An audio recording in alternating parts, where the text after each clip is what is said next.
Good morning, friends. Welcome. Thanks for being here. We'll start in just a few minutes. There will be time starting at 9:50, from 9:50 until 10:15 for question and answer. When we were together last, many people were asking questions, and there wasn't enough time. So one of the things that Rabbi Greenstein wanted to make sure of today is that we'd have time. So if you still need coffee, water, we'll start in just a minute.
Okay, friends, as we gather, I just invite us into a moment of silence, and I'll open us with a prayer.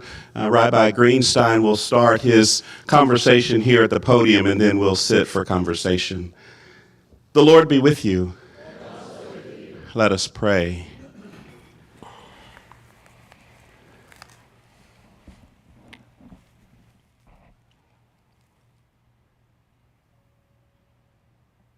Gracious God, in the gift of this day, we give you thanks and praise, mindful of our breath and for life, for blessings known and unknown, for the constant journey toward peace and healing in our world, throughout the whole human family, for your people of all sorts and conditions, wherever they are, our interconnectedness, our Ubuntu. Be with us today as we engage conversation around Arab-Israeli conflict. Help us to remain faithful in our prayers and to trust in you as a source of all that is good and holy and perfect. Amen. Amen. So our friend Rabbi Greenstein is back with us. Some of you were here back in August. We had part one, and a lot as he and I have been exchanging messages daily, there's been something new, right? Well, even more recently, there's been a lot more that has happened. And so mindful of that, he said today would be very different because things were different when we were together last. So please join me in welcoming Rabbi Micah Greenstein. Thank you.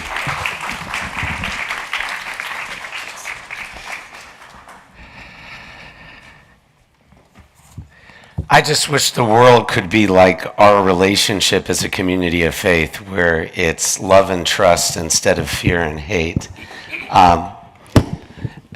Over 100 Sundays ago, can you hear me okay?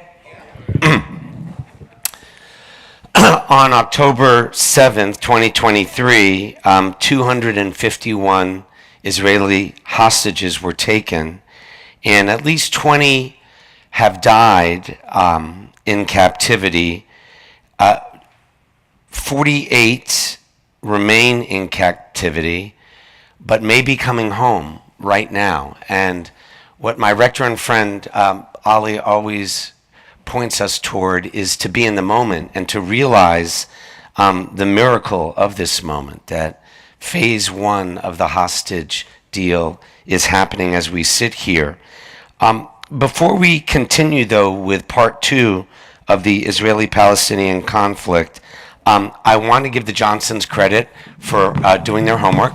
And this was the book I recommended to you at our first session, since it's impossible in dialogue over 15 minutes. This book, written by the Emmy award-winning journalist and producer Yardena Schwartz, called Ghosts of a Holy War. And it's the 1929 massacre in Palestine that ignited the Arab-Israeli conflict. So thank you so much. The Memphis connection to, the Schoenberg family? She's related to them.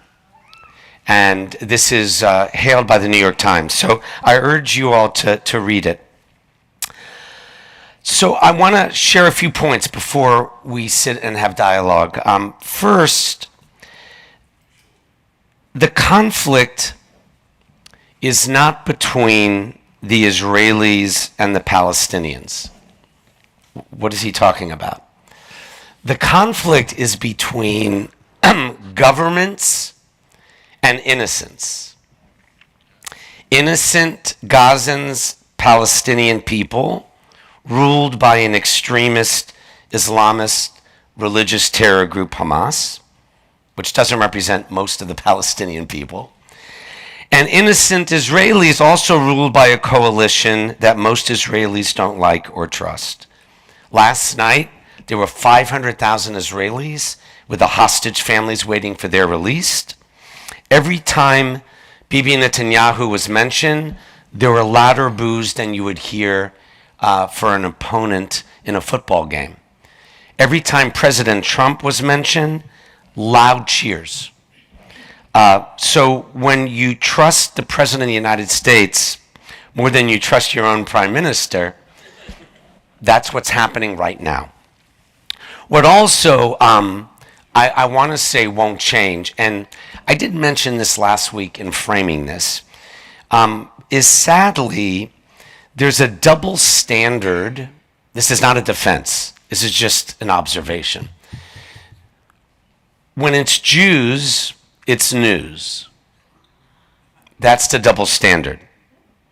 So if I were a Christian, I would be outraged at what's happening in Africa right now, what's happening in Nigeria, or Somalia, where right now millions need humanitarian assistance, with the deaths of tens of thousands due to the militant Islamic group Al-Shabaab's resurgence. Millions of Somalis face severe levels of food insecurity, including all these malnourished children who are starving, like the ones you're seeing in TikTok in Gaza who are withered. But there's no outcry. And Christians in Nigeria face severe and escalating persecution. I defer to my rector and friend, but it may be one of the most dangerous places in the world to be a Christian, is Nigeria. But nobody cares about Africa. I'm not saying we shouldn't care about the Arab-Israeli conflict, but you get my point. When it's Jews, it's news. And 2 years after the October 7th massacre, the Middle East is really at an absurd pivot point, because so much of it depends on the whim of a terrorist group.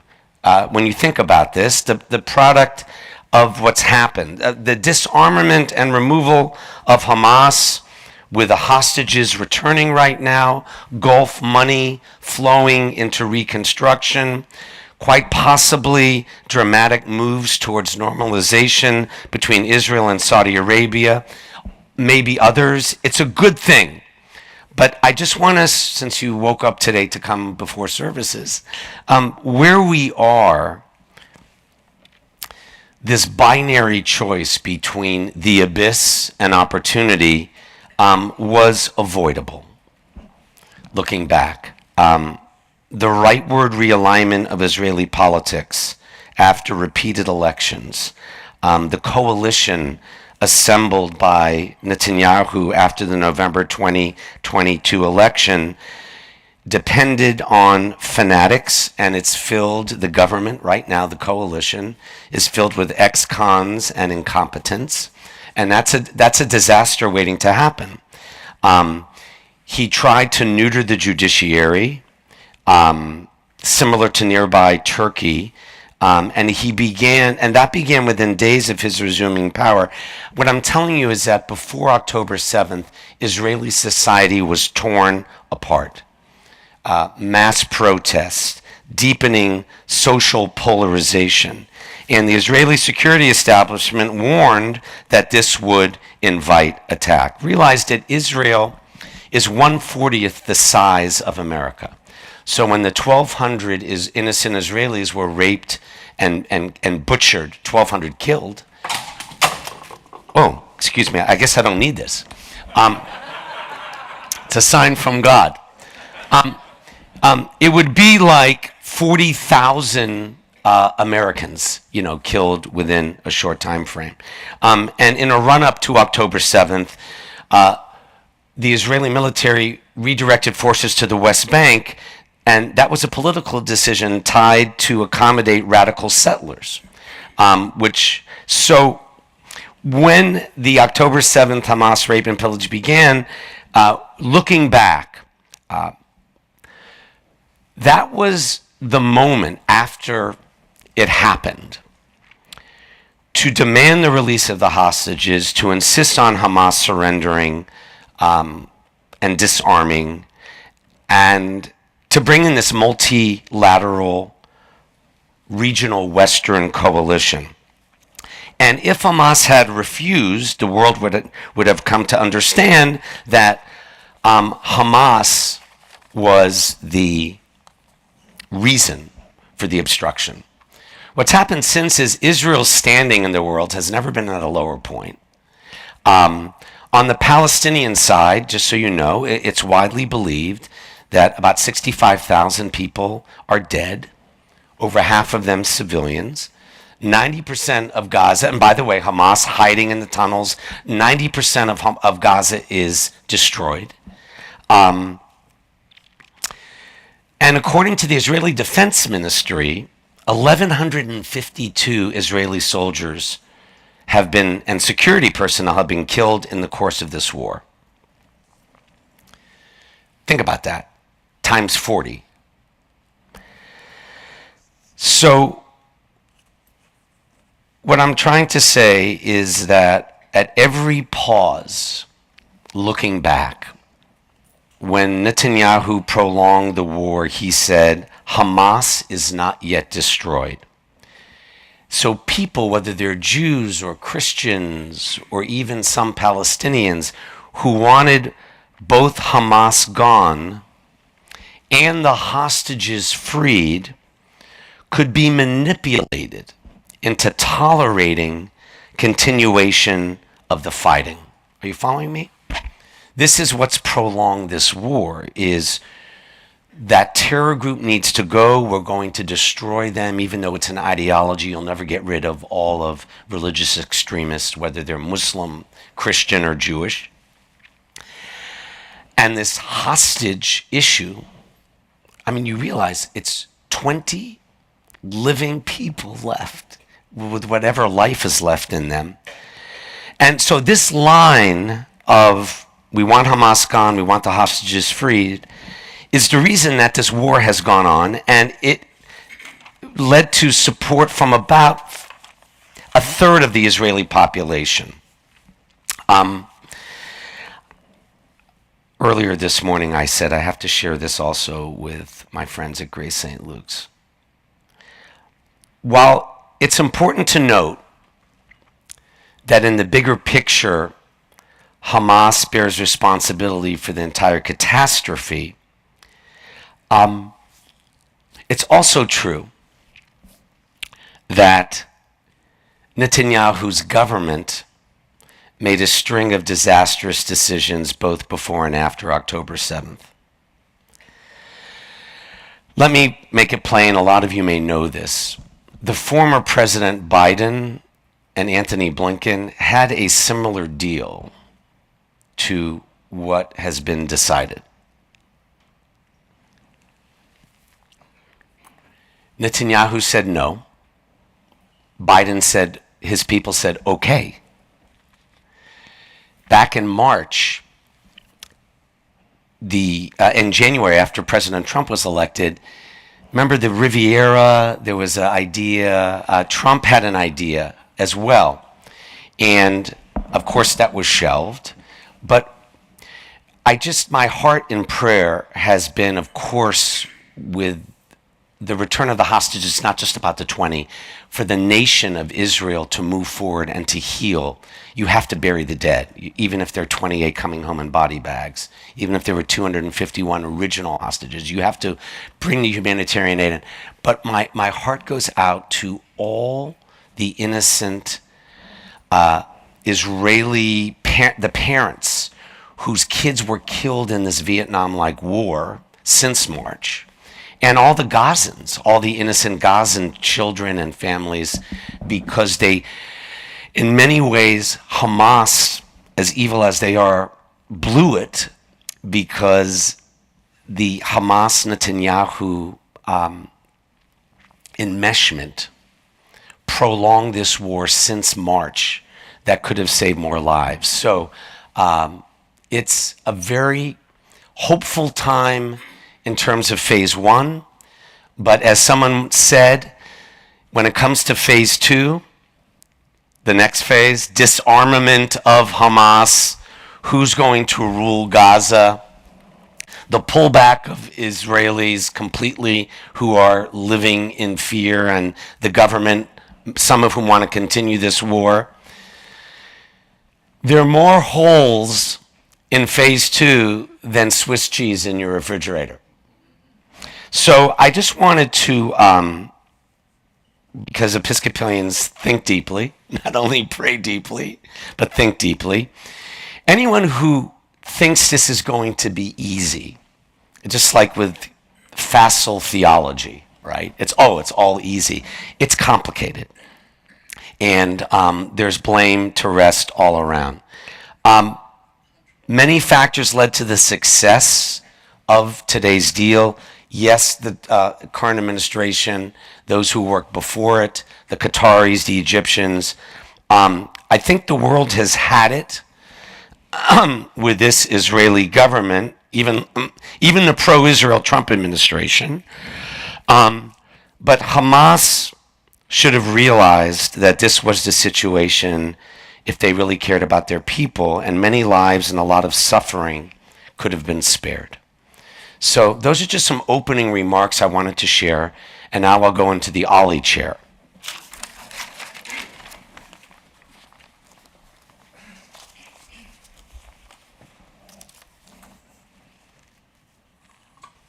And please, and by the way, thank you. That book, Ghosts of a Holy War, Yardena Schwartz, and we'll talk about it next year. Well, thank you for that. You bet. I'm mindful of, you started out, of course, the magnitude of this is so intense for a lot of reasons. And the first question I have, in reflecting on one of the things you said when we were together last, is how hard it is to cross the line with your local colleagues who are connected, to the situation that's happening in Gaza. And just talked about, one of the questions was, how do you get along? How do you have a conversation here in Memphis with some of the locals? And what does that look like? And what has that been like since we were together last? That was one of the things that people wanted to know, is how is it that, and it's so tense for all the reasons, and painful for all the reasons. What is a dialogue? And you were very clear, it's a hard dialogue or no dialogue right now. What does that look like today? Do any of you, are you old enough to remember Benjamin Hooks? A blessed memory. I called him Uncle Benny. And since I'm much older than you, Ollie, when I was 28 at the National Civil Rights Museum Freedom Award, which is this Thursday, by the way, it was that closing, "We shall overcome," with arms, and Benjamin Hooks winked at me. He's one of my rabbis, and after, I said, "What was that about?" He said, "Micah, the goodwill, it's easy to sing 'We shall overcome' and have a banquet, but that's not what's going to change anything. the relational is transformational. Okay. I'll never forget he said that. Right. So when I talk about my Muslim friends, since I was here last, I run into my imam friend at the airport. We hug each other. He has family in Gaza, and I asked him how they were faring. He asked me how my Israeli relatives were doing. He has a child on the spectrum. You know, some of these kids with autism are amazing. And that's the kind of relationship we have. And he told me the funniest thing. This is my imam friend who told me this. I said, how are your kids? He said, they're doing okay. He said, but you're not going to believe what, I'm not going to divulge the name. You're not going to believe what Sam said to his mom. Okay. Because all this information came out from RFK that Tylenol causes autism. Right. So little Sam, the son of the imam, said, Mom, if you hadn't taken Tylenol, I'd be brilliant. I'd be a Nobel Prize winner.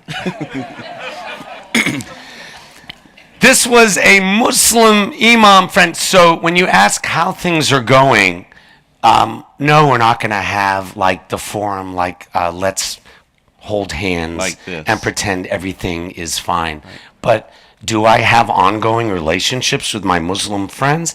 Absolutely. Do we want this war to end? Completely. Okay. Thank you. My next question is connected to life at Temple Israel. Yeah. And that's your place. That's where you spend your time. Those are your people, as it were. How is the congregation navigating this time? Through service, through prayer, through the things that are daily life at Temple Israel. Not unlike life at Grace St. Luke's, if there were something where it were felt at that deepest level, how do we move through it, right? How does a community of faith move through it? How are you moving through it? Wow. In the life of your congregation? Yeah. Well, it's probably like Grace St. Luke's. Whenever people ask me how things are going at Temple Israel, I say, every day's a slice of heaven, but some days are thicker than others. Okay. Since I saw you last, we had the High Holy Days, our season. Right, right. The biblical festivals of Rosh Hashanah, Yom Kippur, the Day of Atonement, when we can start over again, when we're born again as Jews, we were forgiven. And I guess it's okay to share this. So you all have been, many of you have been to our sanctuary. It's a semicircle, and there's a balcony. And our sanctuary, just like your windows, this too shall pass, but enduring the passing's hard as heck with construction. So we've endured 2 years of construction, and we just unveiled the sanctuary. I invite you all to come. But that's not why I'm sharing it. I look in the balcony, and as God's my witness, we're the only synagogue in America with 2 U.S. congressmen, one in the Democrat Party, one in the Republican Party.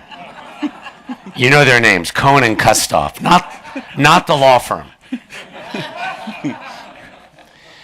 So I'm looking, and in the balcony where you two gentlemen are, there is Steve Cohen and David Kustoff on separate aisles, closer, talking to each other, praying together. So if Grace St. Luke's or Temple Israel can't be a safe sanctuary, then where could there be a sanctuary? So that's one of my takeaways when you asked. I hadn't thought about it, but we're doing okay. Unity without uniformity. You know, 2 Jews, 4 opinions. Right. 2 Episcopalians, 5 opinions. Right. 8 opinions. 8. There we go. Right. There we go. Okay. And then we'll start to take questions from others. My last question would be, you and I've had relationship since 2008. We've known each other for a long time, and so we talk very openly about all sorts of things, and we give each other advice on how to navigate. And so I'll ask on behalf of this congregation, what advice do you give us as we absorb and watch all of this happen What advice do you give to me and to us as Christians, as Episcopal Christians, all Christians, but I'm being specific to us, to navigate? Because we read the same news, we have various opinions, things can be political and divisive, and that's not uncommon. But what advice would you give to your Christian friends who are watching this situation? Beware of TikTok, Okay. of what's trending. I thought of you, Grace St. Luke's, anticipating this morning, driving by another strip mall where they are planting a church. That probably won't be there in 2 years. I feel the history in these windows. I feel that we are all, as another president said, sentences in a paragraph, in a chapter, in a glorious story. When was Grace St. Luke's founded? 1940. Leaning into that history and knowing that I am connected to something larger than myself, than 140 characters in a text or a 1-minute TikTok video. I think we need to be discerning as Christians and Jews, because I didn't talk about this, but a lot of those videos, there are not as many coming out about Nigeria and Somalia. And I don't say that to compare tragedies. What I'm saying is, why are we talking about this all the time? There is a coordinated effort. And by the way, we haven't talked about anti-Semitism that continues to British Jews massacred, killed while they were praying at synagogue. So I would say, take the long view as an Episcopalian. Don't take the impulsive morning trending video of the day. And that's why this is a glorious day. By tomorrow, God willing, there will be 20 I don't know what life is left in them. I pray that one can only imagine. I wish they'd come home 231 days ago when there was the same deal, but they're coming home 28. But we need to stay the course, that we need to see beyond.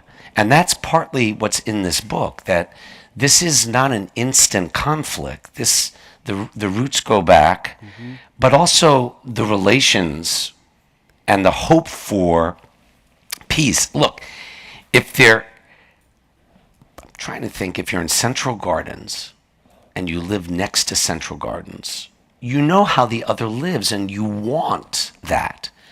So the Palestinian people and the Israeli Jews, 7 million Jews, 7 million Palestinians living between the Jordan River and the Mediterranean Sea. The options are either you kill each other off, which will never, not only beyond the immoral and ungodly violence,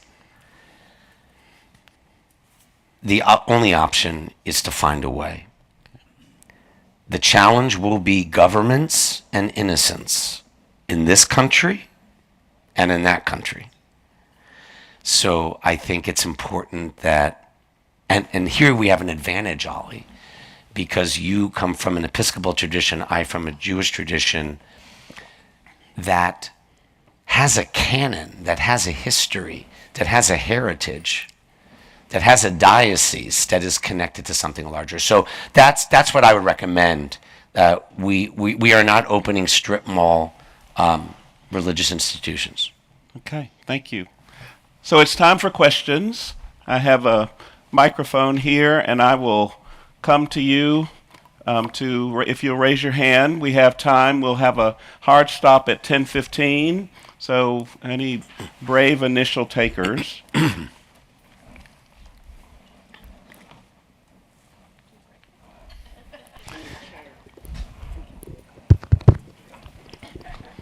Actually, if you'll stand, too. Thank you. I certainly think the other countries in the Middle East will play a very important part in this. And I'd like to get your opinion on whether or not they'll stay the course and decide that it's the time for peace, or whether They will not. By the way, I think you said something I should have. The ones who are making this happen are the 8 Arab countries who say they're all in on this. Ironically, when the Israelis tried to take out the Hamas people in Qatar and it didn't work, I think that's when President Trump picked up the phone and said, enough. And instead of saying sorry, as he did to Biden, he said, yes, sir. So I think those 8 countries, and that is where the proof will be, because the one factor, if you look back at the book, that has united the Arab world until now has been hating Israel. I mean, when only 2% have internet, the treatment of women in Arab countries, the lack of any democracy, there's no, Syria was a dictatorial regime. Lebanon, yeah, Christians can have Beirut, but the rest of it was a mess. Hezbollah. And the fact that they say they are committed to Gaza's reconstruction, we'll need to see. That's one of the holes that hopefully can be filled. So I would say those Arab countries are as important. This is heading towards, with the Abraham Accords, is normalization between Saudi Arabia and Israel. You heard about the comic festival going on in Saudi Arabia and the debate over that. I mean, it's an interesting question with Khashoggi being massacred and dismembered, and now comics are going over there saying, well, look, if you don't start somewhere, there's no hope. So I don't know if I've answered your question well, but I would say yes, the Arab countries are as important, not just the Qataris and Egyptians, but all the 8 that are committed to the reconstruction of Gaza. We'll see. The question is, who will this techno-bureaucratic Palestinian administration be? Because Netanyahu, in the early 2000s, was supporting Hamas, as it were, or to weaken the Palestinian Authority, who are more moderate on the West Bank. So they are completely neutered. The talk is that they're going to now try to revive the Palestinian Authority, which has never been weaker. Hamas, what's left of them, 80% of their leadership's been killed. So anyone here want to be the new Palestinian Authority in Gaza? So that's the question, is who is going to rule Gaza post-war? And these 8 Arab countries are committed to trying to figure it out. Do you send Switzerland in? So that's what's still uncertain. That's what makes this still very complicated and unclear. Okay. This is a long question with a bit of a prelude before we get to the question, but I'll start at the end. Are you Jewish? Because that's typical of my place. I take some comfort in the fact that the Good Friday Accords ended the violence between Protestants and Christians. Catholics. I have 2 friends, 2 members of the Episcopal priests who have been to Israel. I've never been to Israel. One is very liberal and one is a former Marine. And when they got back, they both said, when I looked at the way the Israelis treated the Palestinians, I thought about the concentration camps in World War II. And I'm not in any way excusing what originates on the Palestinian side, but looking at it from afar and having those comments in my mind, it strikes me as that the treatment by the Israelis of the Palestinians to a great extent feeds the fire. And what has happened in the last year has probably radicalized, no doubt, radicalized an entire new generation of Palestinians. And then I'll close with this. I've read this recently. I think it was in Proverbs, and I'm going to paraphrase it poorly, but it said, when your enemy strikes you, do not strike back and humiliate him. And it seems to me that the Netanyahu approach, which you have criticized, has really fueled the fire. I'm going to ask you to comment on that. Very articulate, and I agree with so much of what you said. You're reminding me, I've spent 2 years of my life in Israel. I used to chair our rabbis in the Central Conference of American Rabbis, so I would go there twice a year. And I'll never forget, there was an Episcopal group going, and they never saw Israel that I know. They never saw the Western side of Israel. They never saw the democracy. Their tour was all, it would be like, come visit Memphis. I'm going to take you to parts of Memphis where somebody was murdered last night. I'm going to show you the worst of the worst, and that's how I will define you. So it's possible, it's just like, I was hearing in the car, this isn't political at all, but I heard Joe Manchin saying that Republicans and Democrats used to have meals together, and they used to get to know each other as people. That's the problem, is like, even when it relates to understanding Israel. I will say that Netanyahu, everything you said I agree with. The only thing I would comment on is, if the Israelis put down their arms, there'd be no Israel. If the and that annihilation, I mean, Hamas was formed to destroy Israel. Now, I agree with your point about the Proverbs quote that you don't humiliate, you don't shame. The question is, do you care enough to try to build a two-state solution for the people? And he clearly is not, and there's no excuse for that. So I concur. I would just say, all of us in this room, the 100 or so of us, however many of us in this room, we could take a tour of America and say it's the worst country on earth. Or we could take a tour and say it's the greatest country on earth. Israel is still, it's teetering democracy. It may be illiberal under Netanyahu. The judiciary is the last wall. But Israel is the only democratic state in the Middle East where women and Arabs can be in the Supreme Court. It is occupying 3 million Palestinians on the West Bank. There are 2 million Palestinians in Gaza. Let's remember, 2 million of the 7 million are Israeli citizens. If you asked an Israeli, what's your identity? I always ask, what's your story? I have Israeli-Palestinian friends. They're actual citizens of Israel. And what they would say is, we despise our government. He's an autocrat. He is oppressing my people. But I don't want to live over there. I would still rather live where I know I can be somewhat free. So I don't take issue with anything you've said. I just think we, as idealistic Christians and Jews sometimes say, why can't they all just get along?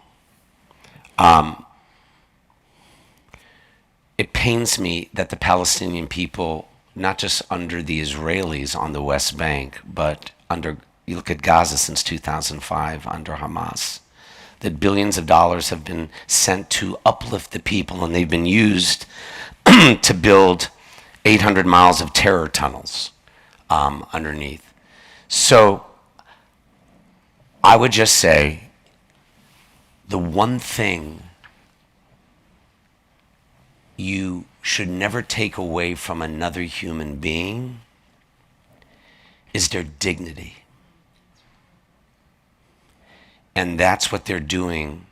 Now, if you've beaten down the other, who are you going to make peace with? And who is the partner? I mean, the defense, the Israeli government will say, okay, let's make peace. But with who? With Hamas? With an 80-something, it's not about age, but he's like the most unpopular. You know, the Palestinian Authority have not had elections in the West Bank. Do you know why they haven't had elections in the West Bank? Because Hamas would win on the West Bank. There's enough blame for it to go all around, including the Israeli government. So no defense. So we have time for one more question. Oh, that's all? Okay. Yes. Great. Everyone's still awake. By the way, I just got to tell you, this is funny. We have our sanctuary was complete for the high holidays, but the chairs didn't come in. They were on a boat from Panama, and then Hurricane Aaron, remember about a month ago? The boat had to turn around. So we had 1,500 of these temporary chairs, and one of the spouses said, "Don't worry, Micah, they were still comfortable enough for my husband to fall asleep during services." It's the greatest line of the high holidays. So we have Yes, please. question here and maybe one more. I was wondering if you could talk about the sort of broader strategic picture, because obviously we've been focusing on Gaza, but they took out Hezbollah. Iran is kind of eroded in terms of their regional standing and military power, and they're doing stuff in Syria. So how would you assess that? Do you realize that the head of Syria, it was in Lebanon yesterday making peace, he used to run the Taliban. He was on America's Most Wanted list. It's also upside down right now, but clearly Iran, their tentacles reached not only north, south. When Israel said that they were having to defend 7 fronts, it all goes back to Tehran. Remember I said before that we all should draw strength, not from TikTok and what's trending this morning, but from our history and from our... When you read the book, you'll understand, too, that they often take a long view, and what scares me is that the Iranians, who are probably still... the young people, again, governments and innocence. Most of Iran is young, but many are progressive, but many of the mullahs and the elders are waiting this out. Long view. So in terms of strategy, I think you have to think not just about the short term, phase 1, phase 2, but can you create with those Arab nations a solution for the suffering Palestinians in both the West Bank and Gaza that will withstand the plotting that's going on right now, not for 2 years from now, but for 5 or 10 years from now. I just shared, I don't know if I shared with you, what Iranians look at, their military. They don't look at the number of Israeli guns or tanks. Do you know what they look at? The number of Israelis with foreign passports. Why? 60,000 non-Orthodox Israelis have left Israel since October 7th. Professors, journalists, teachers, high tech, the engine of the economy. So you have these black hat, ultra-Orthodox settlers, coming to Israel, moving from Brooklyn. But who are you losing? You're losing the country's finest. That's what Iran is tracking, because the end of a Jewish state will happen when its best and brightest give up. And that's why I'm going there in 2 weeks to support our 56 synagogues there, Reform, non-Orthodox, just like a Grace St. Luke's demographic in terms of professions, because our rabbis over there are the spiritual first responders. They're saying the war's over, no more daddy gone and mommy gone, no more terror. Stay. We want to build this society. So the larger strategic goal is for Israel to retain its finest and not to lose its democratic, inclusive fabric inside Israel, finding a way for the West Bank to become a Palestinian self-autonomous place. So one more. I don't know if that answered it. Rabbi Micah, Yes, sir. you mentioned a possible two-state solution. Yes. If that happened, do you think that it would actually improve relationships, or nothing would change? I think, like one of my colleagues at Temple, she gave a sermon quoting Rabbi Jonathan Sacks of England, who said, "What's the difference between hope and optimism? Optimism is passive. Optimism is a belief. It's namby-pamby. Hope is active. Hope is making the future through action." And I think if there were a two-state solution, it would be the end of all this pontificating or imagining. It would create facts on the ground. Everything in Israel is about facts on the ground. 60,000 leaving is awful. They're not, the ones coming are not fighting in the Israeli Defense Forces, even protecting the country. They're just, well, that's another issue. But the two-state solution, as difficult as it will be, is the only solution. What's the other solution? To continue to occupy 3 million people and turn you? I want to end with this. Golda Meir, remember her? She said, "I will forgive the Arab nations who invaded our country for making us defend, but I'll never forgive them for making us turn into killers." And what's happened is many in the far right of the Israeli government have internalized that venom and hate.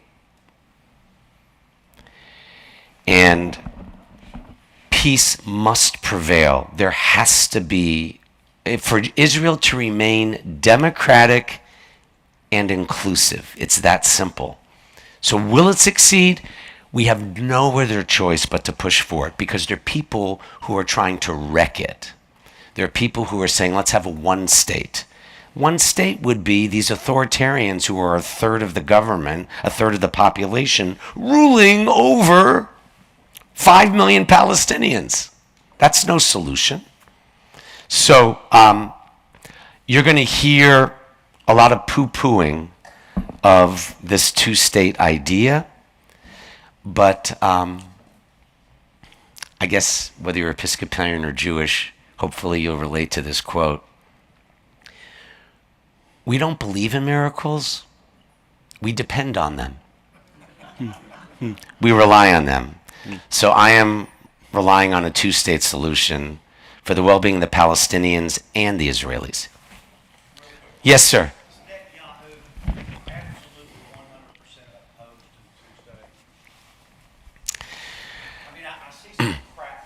Yeah. I left this out of my talks, but you do realize he was going to jail before this. And he has found he's found a way to survive. And the people keeping him in power wanted this war to go on. If Trump had, and you mentioned the West Bank, the Hebrew is Yesha. Biblical words, Yehuda v'Shamron, that's Judea, Samaria, which is the West Bank. What's the of Yesha? Gaza. Some of the crazy ethno-nationalists, there are not many of them, but they're the ones keeping him in power. So even if in his heart of hearts, he's like, well, maybe if we can find some Palestinians, we could have a two-state, that will topple his government. That's the ickiness of politics, which I know you're familiar with. Thank you. Will you close us with a prayer?